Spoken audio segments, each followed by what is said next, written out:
آج جو بات میں کرنا چاہتا ہوں وہ یہ ہے کہ جموں کشمیر لبریشن فرنٹ کے سربراہ حریت رہنما جناب یاسین ملک صاحب کا ٹرائل انڈین کورٹ میں چل رہا ہے، جس میں ان پہ جو ہے وہ فرد جرم ہو گئی ہوئی ہے، ان پہ جرم جو ہے انہوں نے ثابت کر لیا ہے۔ اب اس کے لیے اس کی سزا جو ہے وہ انڈین کورٹس نے 25 تاریخ کو ان کی سزا کا جو ہے اعلان کرنا ہے۔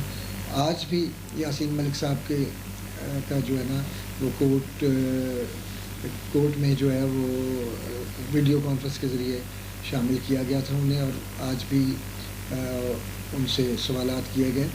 اور میرا یہ خیال ہے کہ کل جیسے کہ آج عمران خان صاحب نے بھی اس کو کنڈیم کیا کہ یاسین ملک صاحب کو ہو سکتا ہے وہ سزائے موت دے دیں، تو ہم سراپا احتجاج ہیں، اور پوری کشمیری قوم پوری دنیا میں سراپا احتجاج ہے۔ اور اگر بھارت نے یہ غلطی کی، یہ غلطی دہرائی، بلکہ کئی مرتبہ بھی یہ غلطی کر چکا ہے، اس سے کشمیریوں کا جذبہ حریت زیادہ بلند ہو جاتا ہے، ان کا حوصلہ زیادہ بلند ہوتا ہے۔ ان شہادتوں سے جو ہے وہ کشمیری ڈرتے نہیں ہیں۔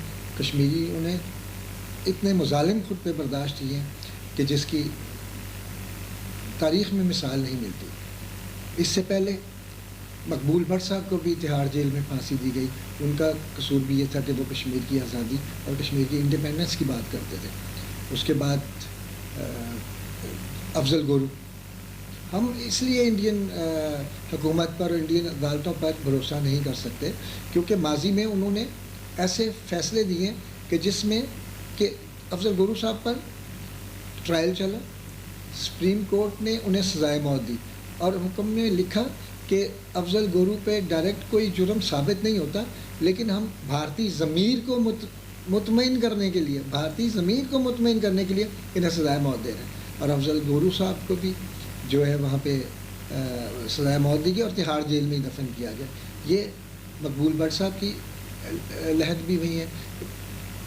بھارتی حکومت اتنا ڈرتی ہے کشمیریوں کے غیظ و غضب سے کہ انہوں نے ان کے جسد خاکی بھی جو ہے وہ کشمیریوں کے حوالے نہیں کیے، بلکہ وہیں دہلی کی تہاڑ جیل میں انہوں نے رکھا ہوا۔ ظلم ہے۔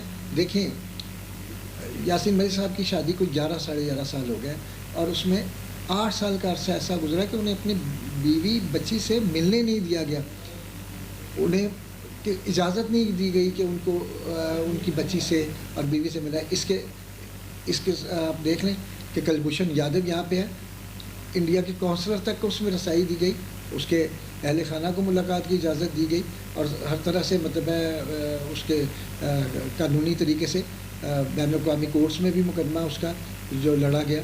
تو یہ میں سمجھتا ہوں کہ یہ ہماری کشمیر پالیسی کی کمزوری ہے کہ ہم اس طریقے سے سامنے نہیں آ سکتے۔